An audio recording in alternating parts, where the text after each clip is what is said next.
వైఎస్ఆర్ కాంగ్రెస్ పార్టీలో మహిళలకు ఎక్కువ అవకాశాలు కల్పించాలని మాజీ మంత్రి ఆర్కే రోజా అన్నారు. తమకు రాజకీయంగా ఎదగడానికి వైఎస్ జగన్మోహన్ రెడ్డి ఇచ్చిన ప్రోత్సాహమే కారణమని పేర్కొన్నారు. మహిళా సంక్షేమంలో జగన్ పాలనలోనే మంచి రోజులున్నాయని, తిరిగి ఆయనను ముఖ్యమంత్రిగా చేస్తేనే మహిళలకు న్యాయం జరుగుతుందని ఆమె అన్నారు. ప్రస్తుతం ప్రభుత్వంపై కూడా రోజా తీవ్ర విమర్శలు చేశారు.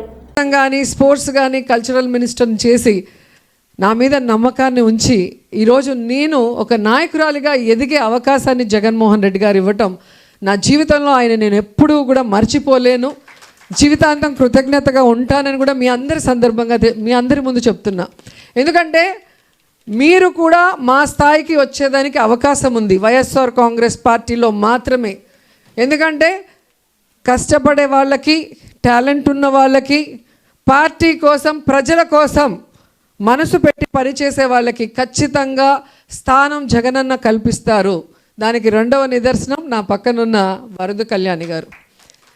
తను కూడా ఊరికే వచ్చేయలేదు, చాలా కష్టపడి 2009 నుంచి పాలిటిక్స్లో ఉన్నారు. ఆ తర్వాత నేను మహిళా అధ్యక్షురాలు అయ్యాక మా మహిళా కమిటీలో జనరల్ సెక్రటరీగా నమ్మకంతో 3 జిల్లాలు అప్పగించాను. వైజాగ్, విజయనగరము, శ్రీకాకుళం 3 జిల్లాల్లో నేను ఇచ్చిన ప్రతి కార్యక్రమాన్ని విజయవంతం చేస్తూ ముందుకు వెళ్ళింది. సో అప్పటి నుంచే ఆమె కష్టపడి పనిచేసే తీరు, పార్టీ కోసం ఆమె ధైర్యంగా నిలబడిన తీరు చూసి జగన్మోహన్ రెడ్డి గారు ఎమ్మెల్సీ ఇచ్చారు. సో రిజర్వేషన్ ఉంటేనే మహిళలకు ఇవ్వటం కష్టం.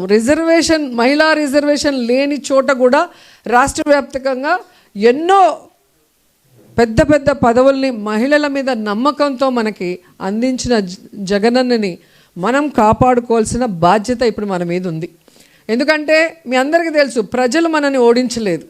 ఈరోజు ఈవీఎంల మ్యానిపులేషన్ చాలా ఉంది అనేది నేను మొదటి నుంచి చెప్తున్నాను. ఇప్పుడు అవన్నీ కూడా ఒక్కొక్కటిగా బయటికి వస్తున్నాయి. సో మనం తెలుసుకోవాల్సింది, ప్రజల్ని తన సొంత మనుషులుగా ప్రేమించి కులం, మతం, ప్రాంతం చూడకుండా ప్రతి మహిళకి మంచి చేయాలి అన్న ఉద్దేశంతో సంక్షేమ పథకాలు కానీ, ఇళ్ల పట్టాలు, ఇళ్ళు కట్టించడం కానీ, అభివృద్ధి కార్యక్రమాలు కానీ, అలాగే పదవులు కానీ, ఆల్మోస్ట్ ఓటర్లు ఈక్వల్గా ఉన్నాం కాబట్టి మగవాళ్ళకి అవకాశాల్లో కూడా మనకి ఈక్వల్గా అందించిన ఘనత జగనన్నకే దక్కింది. మరి అలాంటి జగనన్నని ఈరోజు మనం కూడా కులం, మతం, ప్రాంతం ఏది కూడా తేడా లేకుండా ప్రతి మహిళ కూడా ఒక శక్తిగా, ఒక టీం వర్క్గా ఫామ్ అయ్యి మనం జగనన్నని మళ్ళీ ముఖ్యమంత్రి స్థానంలో కూర్చోబెట్టాలని కూడా ఈ సందర్భంగా తెలియజేసుకుంటున్నా. ఎందుకంటే ఈ మహిళా దినోత్సవం రోజు రాష్ట్ర వ్యాప్తంగా ప్రతి మహిళ కూడా జగన్మోహన్ రెడ్డి గారు అధికారంలో ఉన్నప్పుడు, ఇప్పుడు కూటమి ప్రభుత్వంలో అధికారంలో ఉన్నప్పుడు మహిళలకి ఏం మంచి జరిగింది అనే దాని మీద బేరీజు వేసుకుంటే ప్రతి మహిళ కూడా ఈరోజు కూటమి ప్రభుత్వం అధికారంలో, ముఖ్యంగా చంద్రబాబు నాయుడికి, అనితకి, సవితకి, సంధ్యారానికి మహిళా దినోత్సవ వేడుకలు జరిపే అర్హత ఉందా అని అడుగుతున్నా. ఎంత సిగ్గుచేటు చెప్పండి. ఈరోజు రాష్ట్రంలో 6 ఏళ్ల అమ్మాయి నుంచి 60 ఏళ్ల ముసలిదాన్ని వరకు రేప్ చేస్తున్నారు, దాడులు చేస్తున్నారు.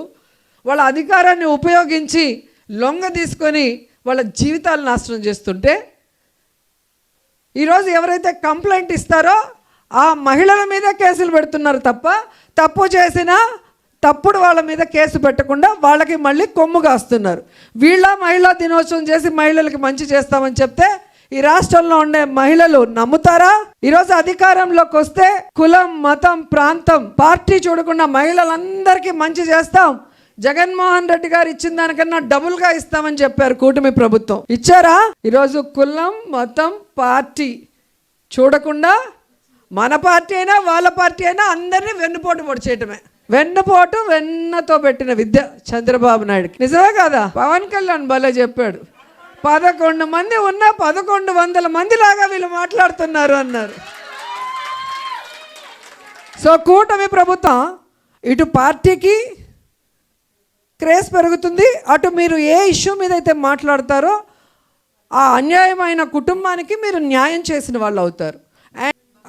లడ్డూ గురించి ఎవరైతే తప్పుగా మాట్లాడారో అందరి లెక్కలు వెంకటేశ్వర స్వామి తేల్చేస్తున్నాడు.